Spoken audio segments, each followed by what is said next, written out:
All right, let's take a breath. If you've been following along so far, we've covered a lot. Building client systems, organizing staff files, staying ready for licensing, all incredibly important. But here's the thing, most trainings leave out. You matter too. You can have the most organized binder, the cleanest attendance logs, and a spotless licensing visit. But if you're doing it while sacrificing sleep, joy, or your sanity, something's off. So in this next section, we're shifting the focus to something just as essential: work-life balance. Not the Instagram version. The real, messy, beautifully imperfect kind. Because let's be real, child care professionals are some of the most overworked and undervalued humans on the planet. You wear so many hats: caregiver, chef, janitor, accountant, therapist, curriculum designer, nurse, and now chief documentation officer. It's no wonder burnout is common in this field, especially when documentation starts to take over your evenings, your weekends, and your peace of mind. But here's what I want you to know. It doesn't have to be that way. Yes, record keeping is a non-negotiable. But how you do it, when you do it, and the systems you build around it, that's where you get to take back your power. In the next few slides, we'll walk through strategies for making documentation part of your daily rhythm instead of an after-hours task, tips for batching and automating common paperwork, the difference between urgent and important, and how to protect your time accordingly, and ways to build in rest, reflection, and recovery so you're not constantly running on fumes. This isn't about perfection, it's about sustainability. Because a healthy work-life balance doesn't just help you, it benefits your staff, your children, and every family you serve. So whether you're a director juggling it all, a solo family provider, or part of a large team, know this: you deserve systems that work with your life, not against it. You've already built the backbone. Now let's build the breathing room. When it comes to managing childcare records, how you store your information matters almost as much as what you store. Whether you're a fan of color-coded binders or a tech-savvy folder ninja, the truth is, both digital and paper systems can work. The key is finding a method that's sustainable, accessible, and practical for your environment. Let's take a closer look at each option. First up, that's digital records. More and more childcare providers are turning to digital solutions. Why? Digital record-keeping software often includes custom features built for childcare, like attendance tracking, financial reporting, allergy alerts, and staff credential management. It also saves physical space, no bulky cabinets or overflowing folders. One of the biggest advantages is accessibility. You can pull up a child's file from your tablet, update logs from your phone, or share documents securely with parents or staff. But there are challenges too. You'll need reliable technology: computers, scanners, maybe even mobile devices.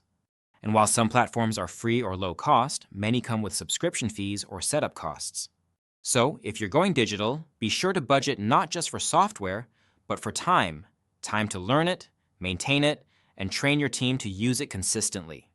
Now let's talk about paper records. Paper may seem old school, but it's still widely used, and it has its strengths. It's free to start. All you need is a filing cabinet, folders, and a label maker. It's a familiar system that doesn't require Wi-Fi, passwords, or backup drives. But there are trade-offs. Paper systems often mean manual calculations for billing, attendance, and tracking. They take up physical space and may become disorganized quickly without constant upkeep.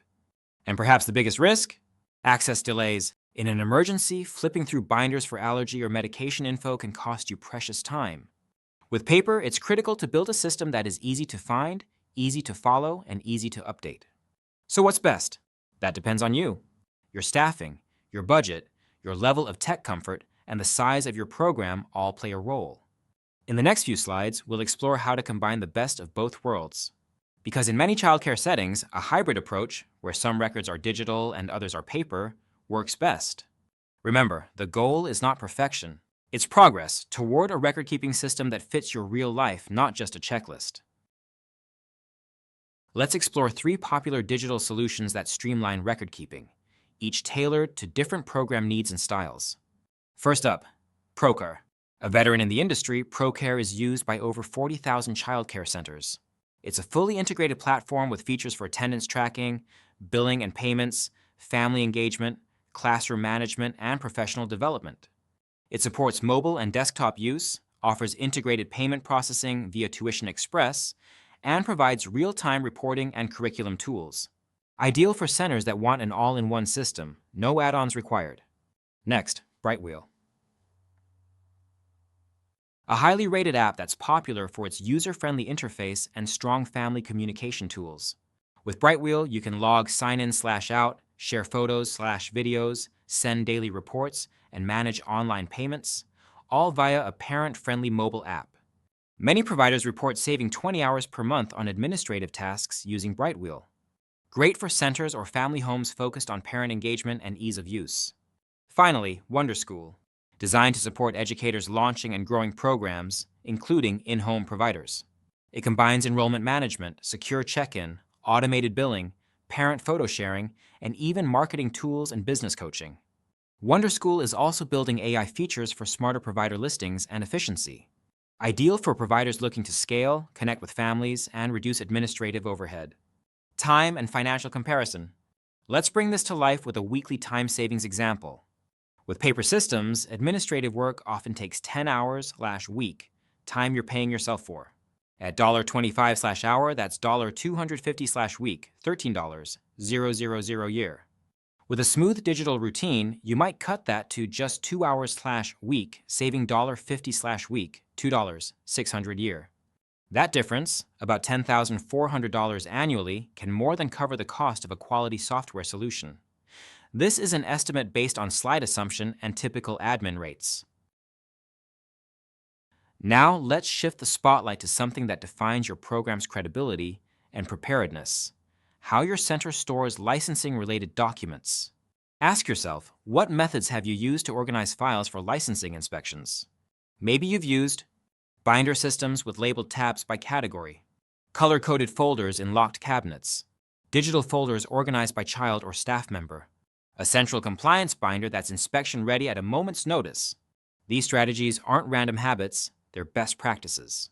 In fact, Child Care Aware Kentucky recommends clear binder systems so inspectors can easily find documents like attendance logs, health forms, and financial records. And regulatory guidelines specify that all important records must be stored together in one accessible location, so they're available during inspections, even in emergencies. Here's what top-performing childcare providers do. Maintain a dedicated licensing compliance binder updated monthly. Use consistent labeling and color coding so any team member can find what's needed quickly. Organize binders by category, such as staff files, emergency info, training certificates, and policies. Keep everything in a secure but accessible location, ideally near your office or main entrance. Check your binder before each inspection, making sure paperwork is current and complete. Think about the systems you've used or considered. Which aspects are working? Which feel messy or overwhelming? Is your system ready for surprise inspections or emergencies?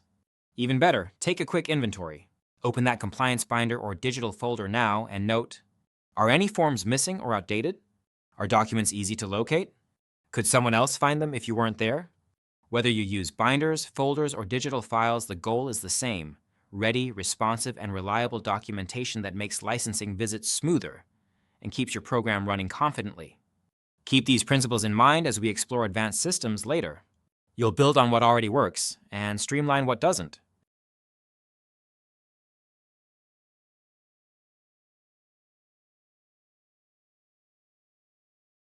Let's pause here for a second. Not to learn something new, but to feel something true. With organization comes empowerment. Think about what that really means in your day-to-day life. When your records are in place, when your binders make sense, when your team knows where to find the allergy list or the drill procedures, when you can pull that one form, the one everyone always loses, without breaking a sweat. That's not just organization. That's power. That's peace. That's showing up for your program as a leader, not just a paper chaser. Linda Peterson, who has guided hundreds of childcare professionals through record-keeping training, didn't just mean alphabetize your files. She meant reclaim your confidence. Because when you're organized, you don't just survive licensing, you own it. Let's carry that energy into the next section, where we'll take all the pieces we've been gathering and start shaping them into systems you can use right away. This slide might not look flashy, but it's one of the most powerful tools you can use to stay on top of licensing and operational tasks before they become last-minute emergencies. What you're looking at is a monthly documentation tracker. A simple chart, but don't let its simplicity fool you. With consistent use, it becomes your secret weapon for staying organized, prepared, and calm. Let's break it down. Down the left-hand side, you'll see a list of key compliance items. fire marshal visits or inspections, health department reports, staff and family handbooks, emergency plans, fire, tornado, lockdown, required posted items like emergency numbers or menus, drills, fire, weather, lockdowns, and so on, transportation info, if applicable, such as driver qualifications or vehicle maintenance. Across the top, you got the months of the year. Here's how to use it. Each month, put a simple check mark or note in each box as you complete or update that category. If something is overdue, make a note, even just needs update or pending from director. This gives you at a glance visibility into what's done, what's missing, and what needs follow-up. Real-life tip, tape this checklist inside your office cabinet door or save it to your desktop. Make it part of your monthly routine, just like printing the lunch menu or checking classroom ratios. Why this matters? It helps you avoid those, "oh no, the inspector is coming" moments. It gets your whole team on the same page, literally. It gives you peace of mind knowing you're not dropping any critical balls. You'll also notice a notes section at the bottom. Use this to jot down reminders like new fire extinguisher due in June, changes to policies, staff who still need signatures or training, anything else that helps you stay ahead instead of behind. This tool works whether you're paper-based or digital. You can print it and post it or replicate it in Excel or Google Sheets for easy sharing and archiving. Remember, organization isn't about doing more. It's about doing the right things on time and with less stress. Let this checklist be your monthly rhythm keeper, so you're not just reacting to deadlines, you're anticipating them with confidence. I know, right? That's the exact face so many childcare providers make when they realize you don't have to spend all day chasing paperwork. You don't have to carry every record in your head or your back pocket. And you absolutely don't have to do it all at once. The goal of record keeping is not to make your life harder. It's to make your life easier once it's in a system that works for you.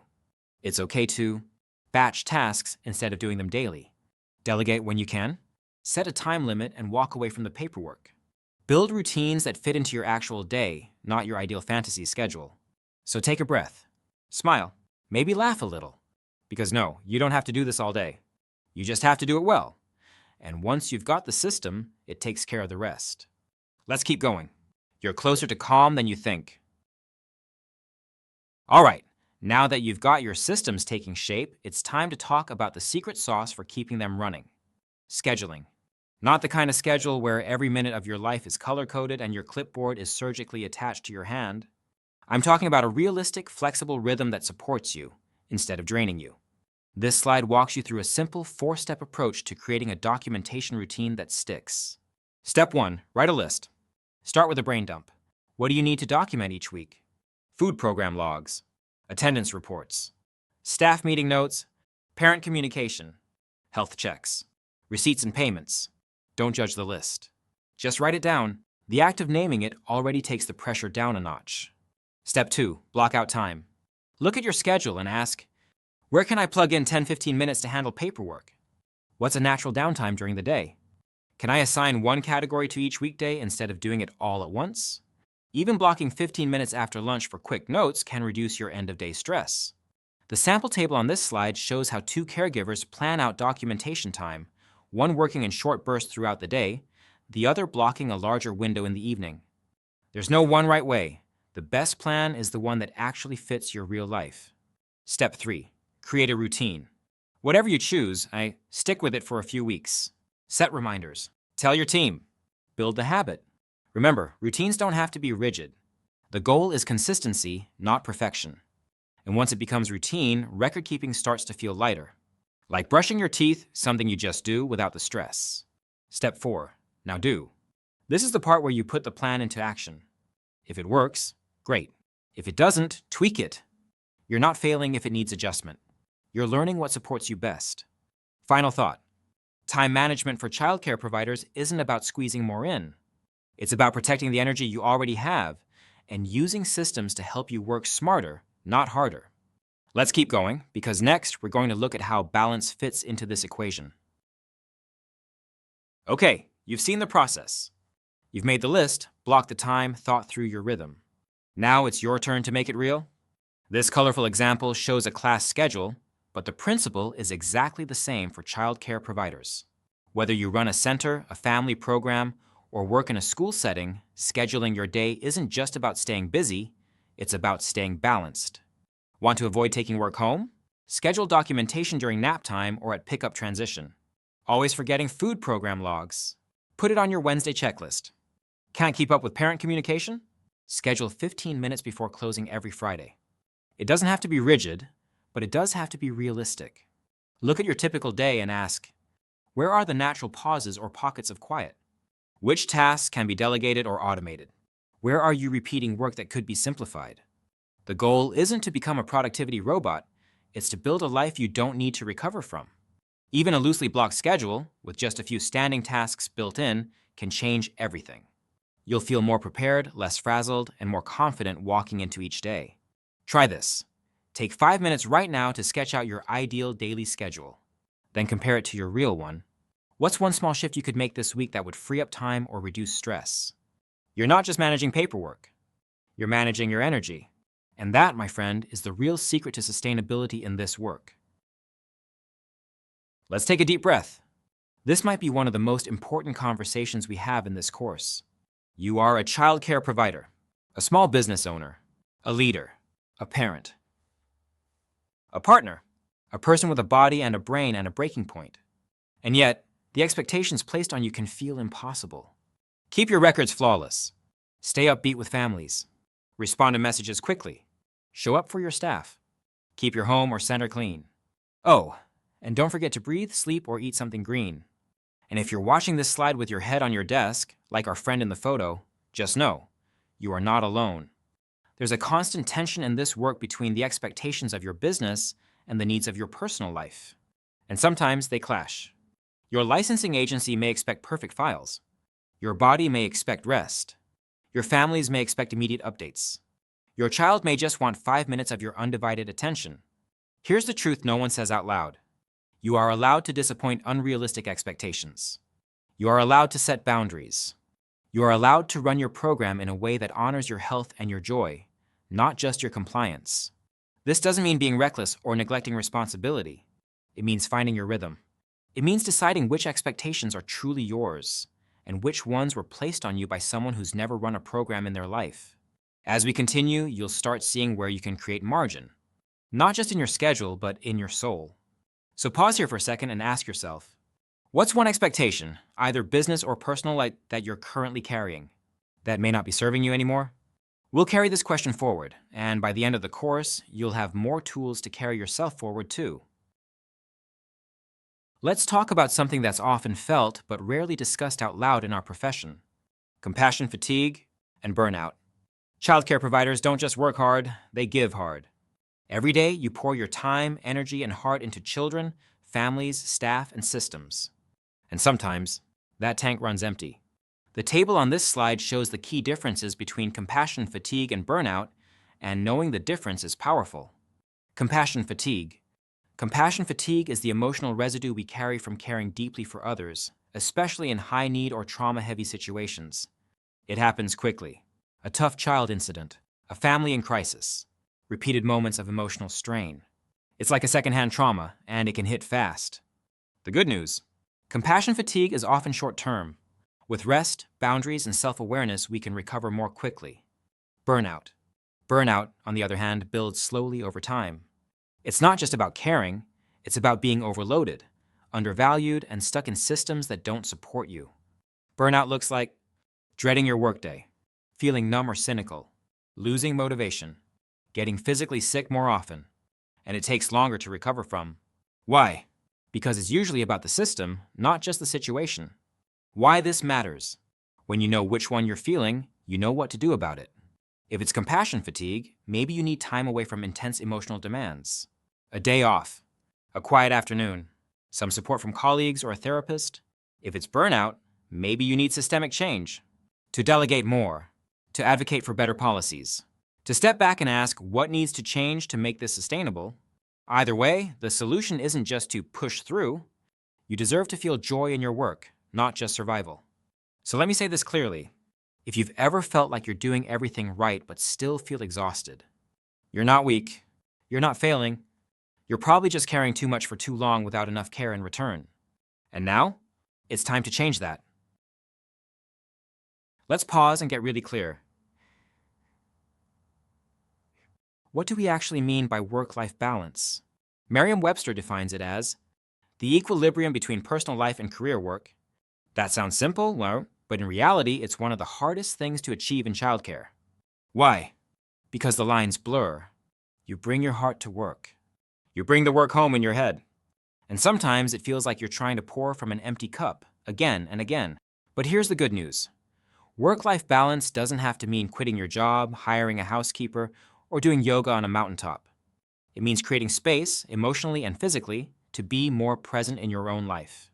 Let's take a look at what people truly want when they seek balance. Making a bigger impact. Not just checking boxes, but doing meaningful work, and still having energy left for what matters at home. A positive impact on family lives. Whether it's your own family or the ones you serve, you want to support them without neglecting yourself. Being present in the moment. To actually enjoy the silly dance party during circle time? Or the quiet dinner with your loved ones without your mind racing through to-do lists. Prioritizing what's important. Not everything is urgent. Not everything deserves your yes. Balance means learning to say no with confidence. Strong boundaries. Setting clear working hours. Not answering texts at 10 p.m. Delegating when possible. Choosing what you need, not just what others expect. Not overdoing it. Because your worth isn't tied to your workload. You are allowed to rest. What balance looks like will be different for everyone. For some, it's shorter work days. For others, it's uninterrupted weekends. For you, it might be a 10-minute coffee alone without guilt. Here's your takeaway from this slide. You can still make a difference without running yourself into the ground. We'll be talking next about specific ways to begin building that kind of balance, from boundaries to systems to mindset shifts. Let's take a moment to turn inward. Because before you can build a balanced life, you have to know what balance actually looks like for you. This is your space to pause, not to be graded, not to be right, but just to be real. Ask yourself, what does a balanced workday feel like in your body? Is it calm, focused, flexible? What kind of boundaries would help you feel more peaceful, like clearer end-of-day cutoffs, less weekend catch-up, or fewer surprise requests? What parts of your day fill you up, and which ones quietly drain you? If you had just 30 more minutes each day, how would you spend them? Would you journal? Take a quiet walk? Call your sister? Nap guilt-free. Here's the key. Work-life balance isn't just about what you remove. It's about what you make room for. Make room for laughter, for margin, for not rushing, for being fully present with the children you teach and the person you go home to. Optional reflection prompt. Grab a notebook or open a doc and write this sentence at the top. In a balanced life, I would feel more. Now finish that sentence as many times as you need. Don't overthink. Just let your truth come through. And remember, balance is not about doing everything. It's about doing what matters and letting the rest wait. We'll carry these insights forward as we talk about boundaries and practical adjustments next. By now, we've explored what balance looks like, how it feels, and what you want more of in your life. So let's ground that vision in something even deeper, why it matters. Why balance isn't just a luxury, but a necessity. Let's look at the 3 big areas where balance makes a difference. Health benefits. When you create space to rest and recover, you experience less stress, not because life gets easier, but because you've built better systems. Improved mental health. Fewer breakdowns, more emotional regulation, greater resilience, better physical health, better sleep, fewer headaches, stronger immunity. Balance supports your whole body, not just your brain. Relationship benefits. Balance helps you show up more fully in the relationships that matter most. It enhances your ability to be present. You're not constantly distracted or mentally elsewhere. It improves relationships with children, staff, parents, and your own loved ones. It brings more happiness and fulfillment, because you're not just surviving, you're connecting. Work benefits. Ironically, when you work less chaotically, you actually work better. Balance increases engagement. You're more focused and less resentful. It enhances creative thinking because rest resets your brain's ability to innovate. It improves productivity, not by doing more, but by doing what matters most. And yes, it leads to greater success however you define it. So no matter your role, teacher, director, business owner, parent, balance helps you live, love, and lead from a stronger place. And that's worth prioritizing. In the last section, we'll discuss separating personal life from work, how to draw clear boundaries, protect your peace, and build a routine that supports both your mission and your mental health. Let's finish strong. Thanks for hanging out with me today.